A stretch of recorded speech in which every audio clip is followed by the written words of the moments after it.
ராவணா பார்வையாளர்கள், தமிழ் உறவுகள் மற்றும் ராவண நலவர்களுக்கு வணக்கம்.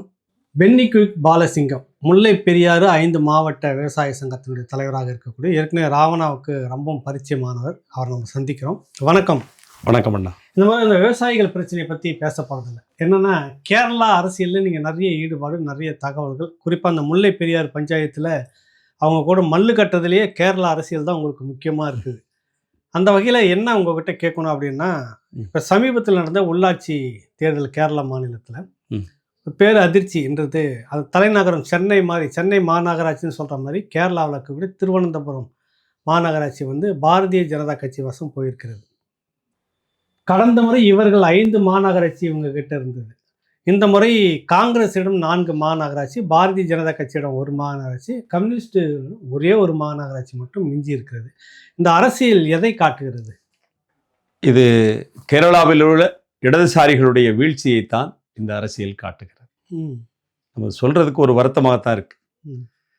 இடதுசாரிகள் என்பவர்கள் உலகமெல்லாம் உழைக்கிறவர்களுக்காக போராடக்கூடியவர்கள் என்கிற பிம்பத்தை தாண்டி இன்றைக்கு கேரளாவில் நடந்திருக்கக்கூடிய மாற்றங்கள் ஒரு அதிர்ச்சிகரமான ஒரு செய்தி தான். அதில் மாற்று கருத்து இல்லை. ஆனால் திருவனந்தபுரம் என்கிற ஒரு முக்கியத்துவம் வாய்ந்த ஒரு பழமையான ஒரு கலாச்சார தலைநகர், கேரளாவினுடைய கலாச்சார தலைநகர், திருவிதாங்கூர் சமஸ்தானத்தினுடைய ஹெட் ஆஃபீஸ் தான் திருவனந்தபுரம் தான். இன்னும் சொல்ல போனால் அதனுடைய பேரு அனந்தபுரி. அங்கே இருக்கக்கூடிய பத்மநாப சாமி கோயில் உலக புகழ்பெற்ற கோவில். திருப்பதியில் எந்த அளவிற்கு அதனுடைய சொத்துக்கள் இருக்கிறதோ அதற்கு இணையான சொத்துக்கள் இன்றைக்கு பத்மநாப சாமி கோயிலில் நம்ம பார்க்க முடியும். சுரங்கத்துக்குள்ளே இன்னும் தங்கம் இருக்குது. பல கோடிக்கான தங்கம் இந்த சுரங்கத்துக்குள்ளே இருக்கு. அப்படிப்பட்ட திருவனந்தபுரம் மாநகராட்சியை பாரதிய ஜனதா கட்சி இந்த உள்ளாட்சி தேர்தலில் கைப்பற்றி இருப்பது கேரளாவிலே ஒரு அதிர்வலைகளை ஏற்படுத்தி இருக்கிறது என்பது உண்மைதான். கேரளாவில் மட்டும் இல்லை, இந்தியா முழுவதும் பெரிய மேயர் பதவியேற்பு விழாவிற்கு கூட நாட்டினுடைய பிரதமர் வருவதாக ஒரு செய்தி இருக்கிறது. அந்த அளவிற்கு அவர்களுக்கு ஒரு பெரிய மாற்றம் என்பதால் அவர் வரத்தை செய்வார். ஆனால் இது ஒரே நாளில் ஏற்பட்ட மாற்றம் அல்ல. கடந்த நாடாளுமன்ற தேர்தலிலே அந்த திருவனந்தபுரம் நாடாளுமன்ற தொகுதியில் காங்கிரஸ் கட்சியினுடைய பரிச்சயமான முகம் சசி தரூர், ஐநா சபையில் வேலை செஞ்சோம்னு சொல்லுவார் அவர். அந்த சசி தரூர் அங்கே காங்கிரஸ் கட்சியின் சார்பில் வேட்பாளர், பாரதிய ஜனதா கட்சியின் சார்பில் இன்றைக்கு அந்த மாநிலத்தினுடைய பாரதிய ஜனதா கட்சியினுடைய தலைவராக இருக்கக்கூடிய திரு ராஜீவ் சந்திரசேகர், கம்யூனிஸ்ட் கூட்டணி சார்பில், அது எல்டிஎஃப்னு சொல்லுவோம் நம்ம, லெப்ட் டெமோக்ராட்டிக் ஃப்ரண்ட், அதனுடைய சார்பிலே இந்திய கம்யூனிஸ்ட் கட்சியினுடைய முன்னாள் மாநில தலைவர், அதே திருவனந்தபுரம் நாடாளுமன்ற தொகுதியிலிருந்து பார்லிமெண்ட் போன பன்னியன் ரவீந்திரன், இந்த 3 கேண்டிடேட் அங்கே நிற்கிறாங்க இந்த கடந்த நாடாளுமன்ற தேர்தலில். இந்த 3 பேரில் பன்னியன் ரவீந்திரன் மக்களுக்கானவர். இந்திய கம்யூனிஸ்ட் கட்சியை சேர்ந்த தோழர் பன்னியன் ரவீந்திரன் மக்களுக்கானவர். இன்னைக்கும் காலையில் திருவனந்தபுரத்தில் ஏதாவது ஒரு சாலையோர கடையில் டீ குடிச்சிட்டு இருப்பார். ரொம்ப எளிமையான ஒரு லீடர். கேரளாவில் நான் எடுத்துக்காட்டுக்கு 2 தோழர்களை சொல்ல வேண்டும் என்று சொன்னால், ஒன்று நான் முதலில் அந்த பட்டியலிலே வைப்பது தோழர் பன்னியன் ரவீந்திரனை. 2வதாக வயநாட்டிலே பிரியங்கா காந்தியை, காங்கிரசினுடைய நட்சத்திர வேட்பாளர் பிரியங்கா காந்தியை எதிர்த்து களத்திலே நின்ற சத்யன் மோக்கோரி தோழர். இவங்க 2 பேரும் கேரளத்தில் இருக்கக்கூடிய இடதுசாரிகள்ல இன்னமும் நீர்த்து போகாதவர்கள்.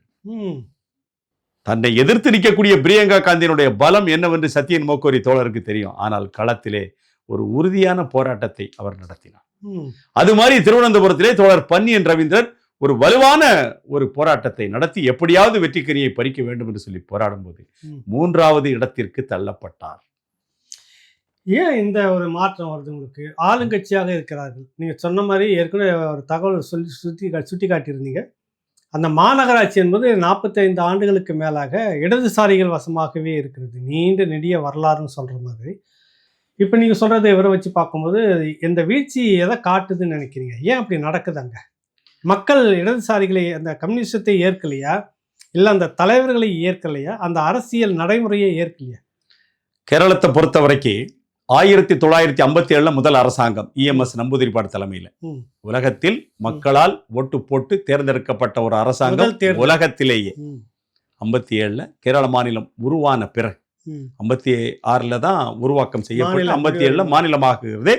முதல் தடவையாக தோழர் இஎம்எஸ் நம்பூதிரிப்பாட்டு வெற்றிக்கனியை பறித்தார் அங்க கேரளாவிலே. அப்ப அது வரைக்கும் கேரளா 3ஆக இருந்தது. வடக்கு இருக்கக்கூடிய காசர்கோடு, கண்ணூர், மலப்புரம் எல்லாம் சென்னை ராஜதானி, கொச்சி மத்திய மாகாணம், கொச்சிக்கு தெற்க இருக்கக்கூடிய பகுதி திருவிதாங்கூர் சமஸ்தானம். ம். மூன்றாக இருந்த கேரளா ஒன்றாக மாறி என்ன செய்கிறது, முதல் தேர்தலை சந்திக்கும் போதே கம்யூனிஸ்டுகள் என்ன செய்தார்கள், அன்றைக்கு இந்திய கம்யூனிஸ்ட், அதுக்கு பின்னால்தான் சீன போருக்கு பிறகுதான் மார்க்சிய கம்யூனிஸ்ட் தனியாக பிரிகிறது. அப்போ இஎம்எஸ் நம்பூதிரிப்பாட் தோழர் தான் முதல் வெற்றிக்கரியை பறிக்கிறார். அன்றையிலிருந்து கேரளாவிலே கம்யூனிஸ்டுகளுடைய ஆதிக்கம் ஆரம்பிக்கிறது.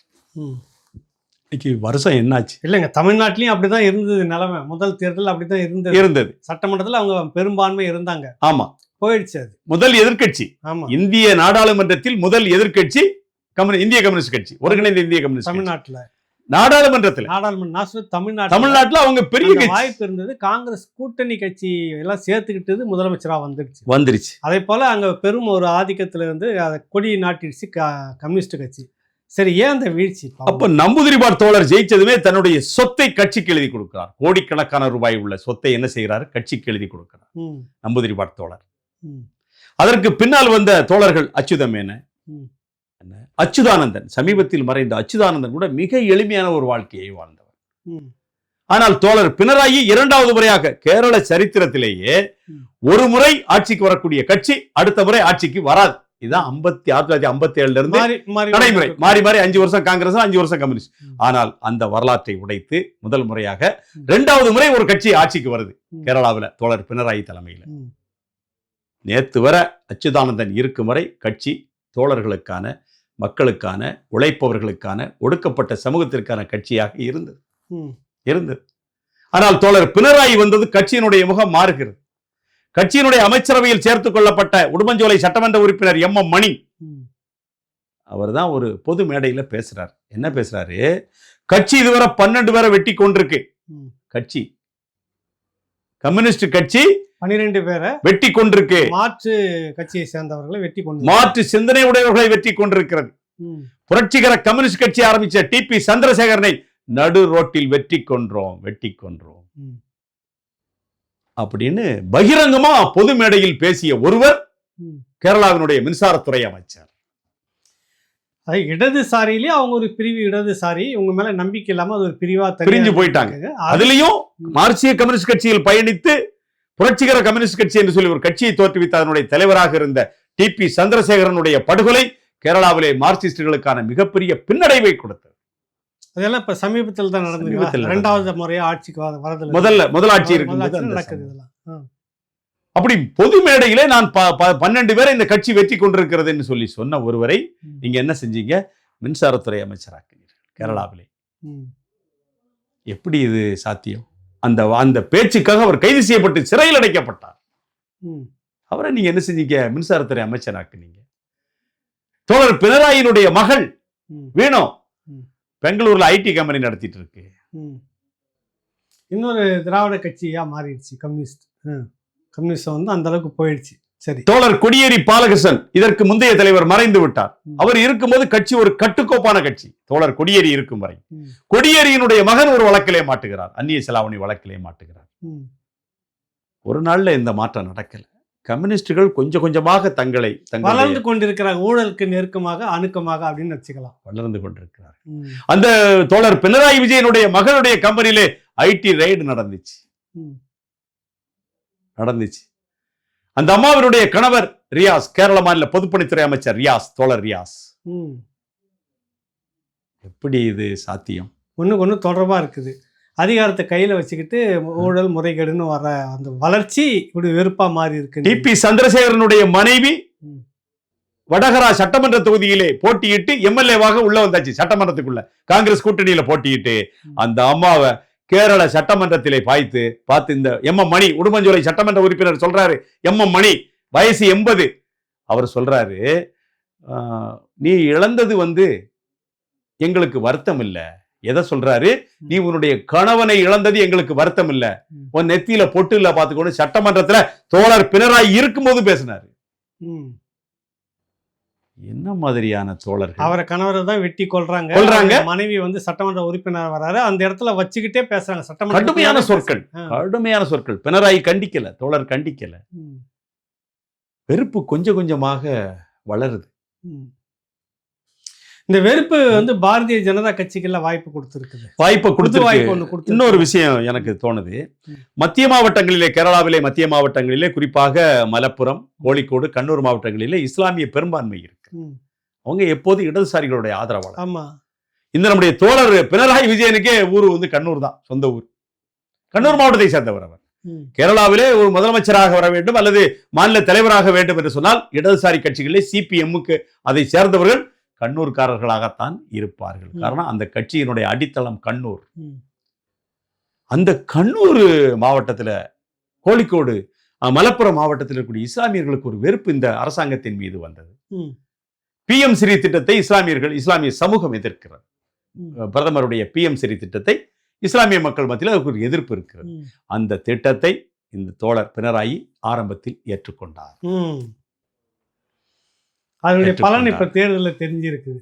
கூடுதலாக ஒரு மதச்சார்பற்ற கட்சியாக தன்னை முன்னேறித்து இருக்கக்கூடிய இடதுசாரிகள் என்ன செஞ்சாங்க, சபரிமலையில ஐயப்ப சேவா சங்கமம்னு ஒரு நிகழ்ச்சியவே நடத்தினாங்க. உலகளாவிய ஐயப்ப சேவா சங்கமம் நடத்தினாங்க. மத சார்புக்குள்ள போயிட்டாங்க.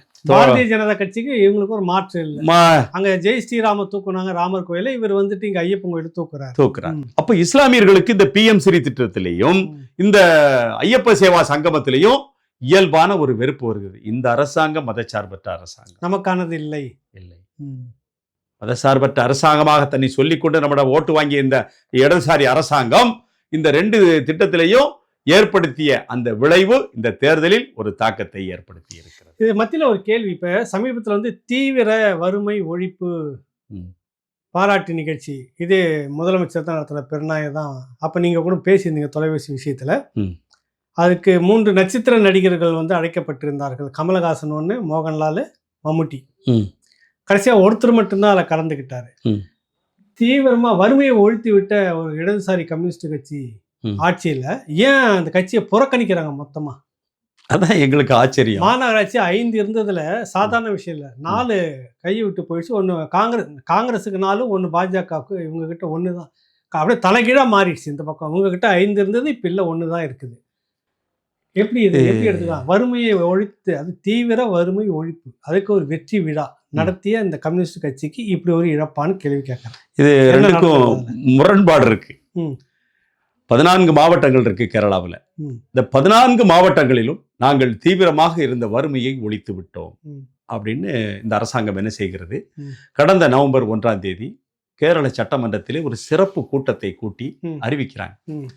அப்ப அந்த சட்டமன்ற கூட்டத்தொடரில் கேரள மாநில எதிர்க்கட்சியாக இருக்கக்கூடிய காங்கிரஸ் கட்சியினுடைய தலைவர் VT சதீசன் சொல்றாரு, இது பொய்யான அறிவிப்பு, போலியான அறிவிப்பு, மக்கள் முன்னால் நீங்கள் அம்பலப்பட போகிறீர்கள். சட்டமன்றத்தில் சொல்லிட்டு அந்த தீர்மானம் நிறைவேற்றுவதற்கு முன்பாக வெளிநடப்பு செய்தது காங்கிரஸ் கட்சி, இந்திய யூனியன் முஸ்லீம் லீக், 2 கூட்டணி கட்சி வெளிநடப்பு செய்திருச்சு. இவங்க என்ன செய்யறாங்க, அன்றைக்கு ராதாகிருஷ்ணன் நாயர் ஸ்டேடியத்துல பிரம்மாண்டமான வெற்றி விழா. நம்முடைய மக்கள் நீதி மையத்தினுடைய தலைவர், நாடாளுமன்ற மேலவை உறுப்பினருக்கு அழைப்பு கமலஹாசனுக்கு, கேரளத்தினுடைய சூப்பர் ஸ்டார் மம்முட்டி மோகன்லாலுக்கு அழைப்பு. 3 பேர் அந்த நிகழ்ச்சியில கலந்துக்கிறோம். கமலஹாசன், நம்முடைய மரியாதைக்குரிய கமலஹாசன் கேரளாவில் இருக்கக்கூடிய இடதுசாரி கூட ரொம்ப நெருக்கமாக இருக்கக்கூடியவர், இப்போதில்லை எப்போதும். தொடர் பினராயும் அவருக்கு ஒரு அணுக்கமான தொடர்பு உண்டு, நட்பு உண்டு. நம்ம வரவேற்கிறோம். இருக்கட்டும், ஒரு கலைஞன், அவனுக்கு மொழி இல்லை, மதம் இல்லை, இனம் இல்லை, ஊர் இல்லை, இருக்கட்டும். ஆனால் நிகழ்ச்சிக்கு போகல. எப்போதும் இணக்கமாக அணுக்கமாக இருக்கிறவர்னு சொல்லிட்டீங்க. ஆமா, இருக்கிறாரு. போகல. அறிவிக்கப்பட்ட அந்த கொள்கை, தீவிர வறுமையை ஒழித்து விட்டோம் என்று சொல்லக்கூடிய அந்த அறைகூவல், அதுல உண்மை இல்லைன்னு கேரளாவில் இருக்கக்கூடிய பொருளாதார நிபுணர்கள் பக்கமா எழுதினாங்க. ஆனால் இங்க இருக்கக்கூடிய தோழர் வாசுகி ஒரு வீடியோ போட்டு, சீனாவுக்கு அடுத்தபடியாக வறுமையை ஒழித்த முதல் மாநிலம் கேரளா, இந்த அம்மா வாசுகி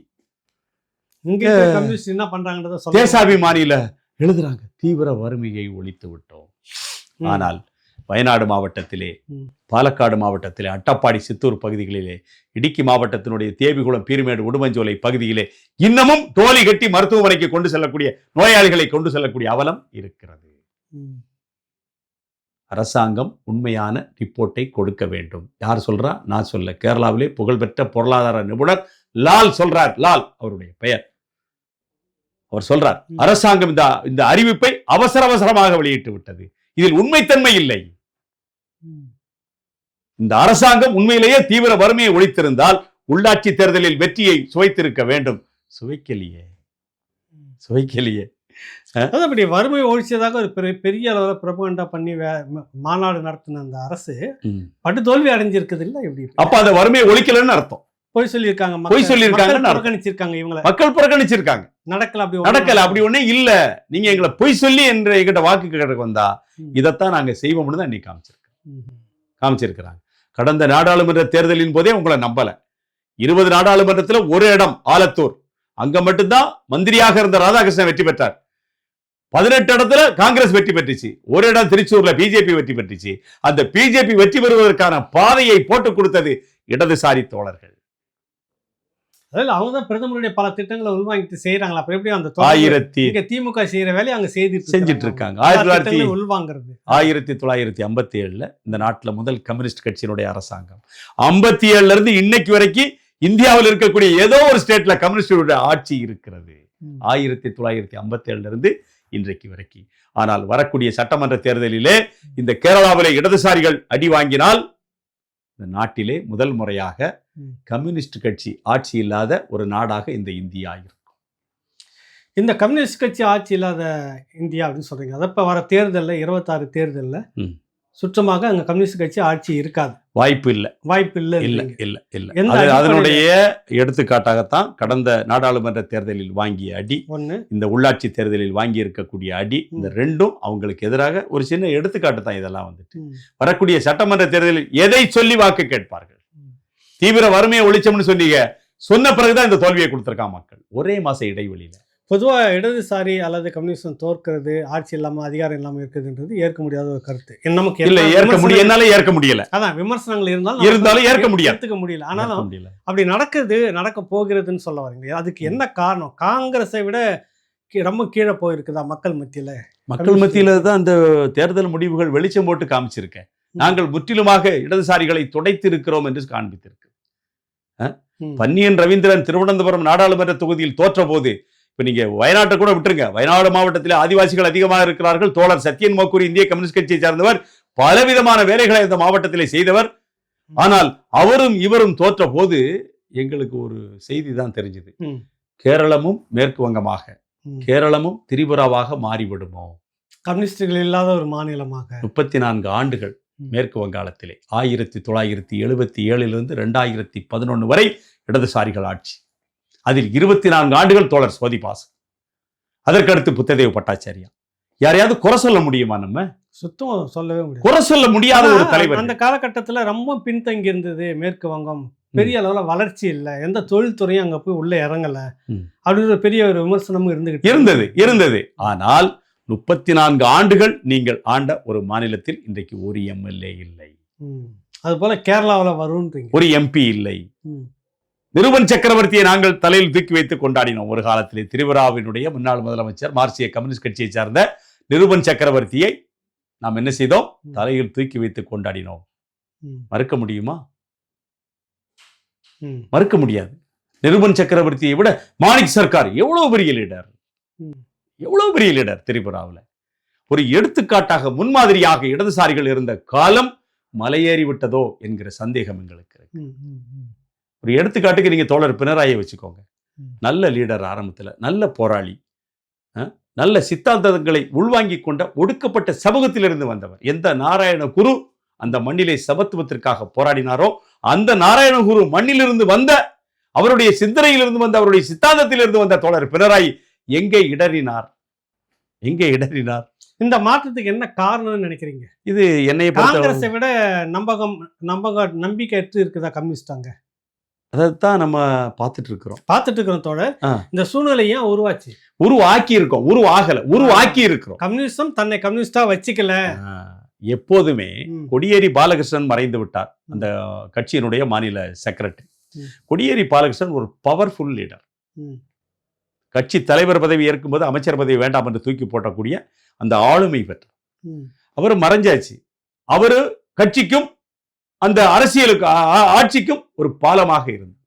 கொடியேறி மறைந்த பிறகு மாஸ்டர் கோவிந்தன் அதனுடைய கேரள மாநில செக்ரட்டரி. இதைவிட கூடுதலாக எனக்கு ஒரு வருத்தம் இருக்கிறது. இன்றைக்கு அகில இந்திய மார்க்சிய கம்யூனிஸ்ட் கட்சியினுடைய செயலாளர் தோழர் MA பேபி, ம். கொல்லத்தை சார்ந்தவர். இன்றைக்கு ம். மாநில நாட்டினுடைய செக்ரட்டரி, மிக உயர்ந்த பொறுப்பு. அதுல கூட ஒரு மலையாளியை உட்கார வச்சாச்சு, ம். தோழர் AM பேபி. அவர் சார்ந்திருக்கக்கூடிய கொல்லம் மாவட்டத்திலே 25 ஆண்டு காலங்கள் அந்த மாநகராட்சியை இந்த CPM கைவசம் வச்சிருச்சு. 25 ஆண்டுகள் அந்த கொல்லம் நாடாளுமன்ற தொகுதியில் தான் அந்த கட்சியினுடைய அகில இந்திய தலைவர் AM பேபி இருக்கிறாரு. அந்த கொல்ல நாடாளுமன்ற மாநகராட்சியை காங்கிரஸ் கிட்ட இழந்திருக்கு. இந்த முறை ம். அகில இந்திய தலைவர் அங்க இருக்காரு, ம். மாநில தலைவர் இல்ல. ஒரு அகில இந்திய தலைவர் தேர்வு மதுரையில் நடந்து அவர் தான் ஆல் இந்தியா செக்ரட்டரின்னு அறிவிச்சு ஒட்டுமொத்த கேரளாவும் கொண்டாடிச்சு. அவர் சார்ந்திருக்கக்கூடிய கொல்லம் மாநகராட்சி இப்ப யார்கிட்ட இருக்கு? 25 ஆண்டுகளுக்கு பிறகு காங்கிரஸ் கைக்கு போயிருச்சு. ம். எவ்வளவு பெரிய வீழ்ச்சி. தோழர் MA பேபி இன்னைக்கும் பஸ்ல போகக்கூடிய ஆளா இருக்காரு. அவ்வளவு கட்சி- எளிமையா கட்சி இருக்காரு. இந்த அளவுக்கு படுபாதத்துல போயிருக்குங்களே. இல்ல, நான் நினைச்சேன் தேசிய தலைமைக்கு கேரளாக்காரர் வந்தாச்சு. மாநில தலைவர் மாஸ்டர் கோவிந்தன் ஒரு வலிமையான நபர். ஆனா இந்த பினராயிட்ட இந்த வரலாறை உடைச்சு 2வது முறையா முதலமைச்சராக இருக்கிறாரு. அப்போ ஒரு பெரிய ஒரு சக்தியாக இந்த உள்ளாட்சி தேர்தலில் இடதுசாரிகள் கேரளாவில் மாறுவார்கள் என்று பார்த்தோம். வரல. நடக்கல. இப்ப அடுத்து வர்றது காங்கிரஸ் தான் அங்க அதிகாரத்துக்கு வரும்ன்றது கிட்டத்தட்ட தெரியுதுங்கல்ல. நான் கூட அதுக்கு பதில் நாடாளுமன்ற சொல்ல தேர்தல், வேண்டியதில்லை. உள்ளாட்சி தேர்தல் அதுக்கு பதில் நான் சொல்ல வேண்டியதில்லை. ம். கேரளாவில் இருக்கக்கூடிய 14 மாவட்டத்தில் இருக்கக்கூடிய சாமானியர்களும் சொல்வார்கள் காங்கிரஸ் தான் அடுத்த ஆட்சிக்கு வரும் என்று சொல்வார். ம். இதுதான் இன்னைக்குள்ள யதார்த்தம். தொடர்ந்து இதான் 10 ஆண்டுகள் இருக்கிறதெல்லாம் அந்த அதிகார வெறுப்பு ஒரு பக்கம் இருக்கலாம். அப்படி எதனா அதாவது 34 ஆண்டுகள் எப்படி ஆட்சியில் இருந்தாங்க மேற்கு வங்காளத்துல? 10 ஆண்டை விட்டுருங்க, தொடர்ந்து 34 ஆண்டுகள் ஒரு மாநிலத்தை நீங்க ஆண்டிருக்கீங்க. அதை யாரும் மறுக்கலையே. அப்போ ஜோதி பாசு ஒழுக்கமாக 24 ஆண்டுகள் நடத்திய ஆட்சியை அடுத்த 10 ஆண்டுகளுக்கு உங்களால தக்க வைக்க முடிஞ்சதுன்னா அந்த 24 ஆண்டுகள் ஜோதி பாசு செய்த சாதனைகள் தான் அடுத்த 10 ஆண்டு உங்களுக்கு கிஃப்ட். அதோட முடிச்சுக்கிட்டீங்களே மேற்கு வங்காளத்துல. ஒரு MLA அங்க நீடிக்க முடியுது. தொடர்ச்சியா 4 நூற்றாண்டுக்கு மேல இங்க வர முடியல, உங்களால வர தக்க வைக்க முடியல. காரணம் வழக்கம் போல மற்ற கட்சிகளை விட இந்த ஊழல், இன்னும் முறைகள், எல்லாம் இருக்கு, வன்முறை, இது எல்லாமும் ஒண்ணுமில்ல. முன்னாள் MLA கேரளாவுல சபரிமலை ஐயப்பன் கோயில்ல அந்த தகடுல இருக்கக்கூடிய தங்கத்தை திருடி விற்றதாக ஒருவர் கைது செய்யப்படுகிறார்.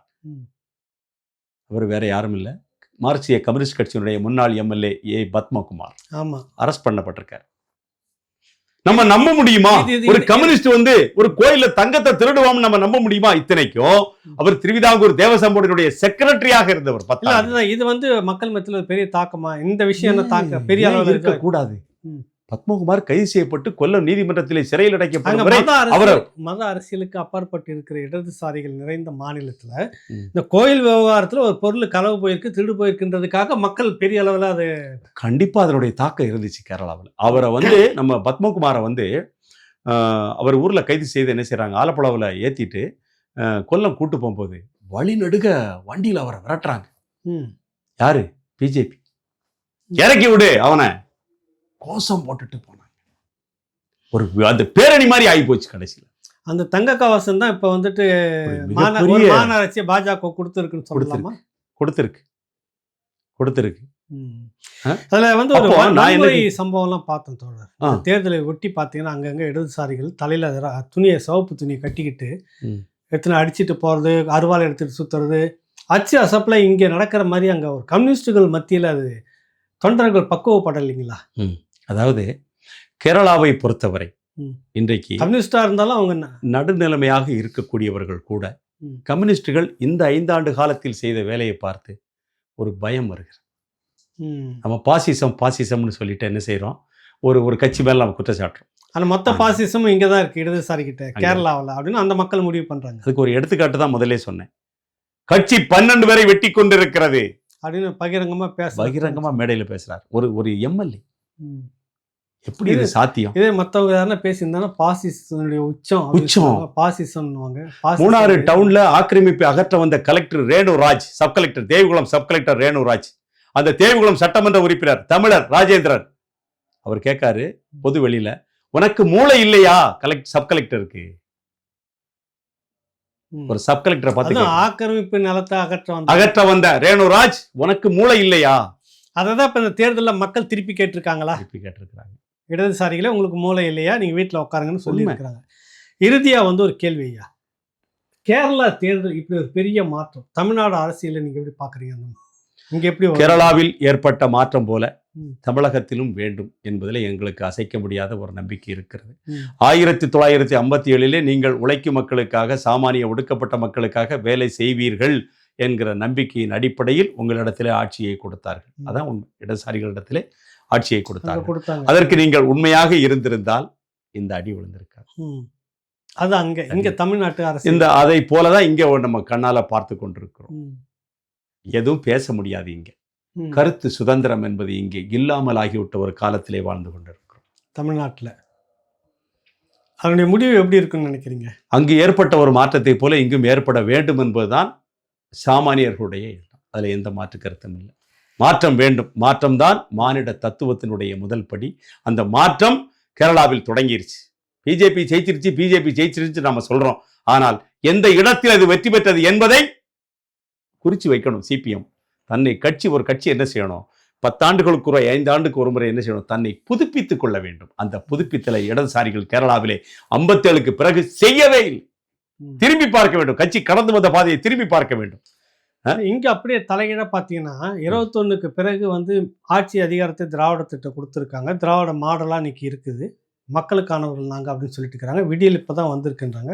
அடுத்து வந்த 2014 நாடாளுமன்ற தேர்தலையும் பார்த்தீங்கன்னாக்கா ஒட்டுமொத்தமாக எல்லா மக்கள் அதிகாரத்தை கொடுத்துருக்காங்க. எல்லாமே 40 பேருமே, பாண்டியை சேர்த்து 40 பேருமே திமுகவாக வந்துட்டாங்க. 39 பேர் தமிழ்நாட்டில் திமுக, அங்கே ஒன்று சேர்த்து. இதை வச்சு பார்க்கும்போது கேரளாவை ஒப்பிட்டு நீங்கள் சொன்ன அந்த உதாரணம் வரப்போ அடுத்து திமுக தான் அப்படின்னு எடுத்துக்கலாமா? அப்படி நான் பார்க்கல.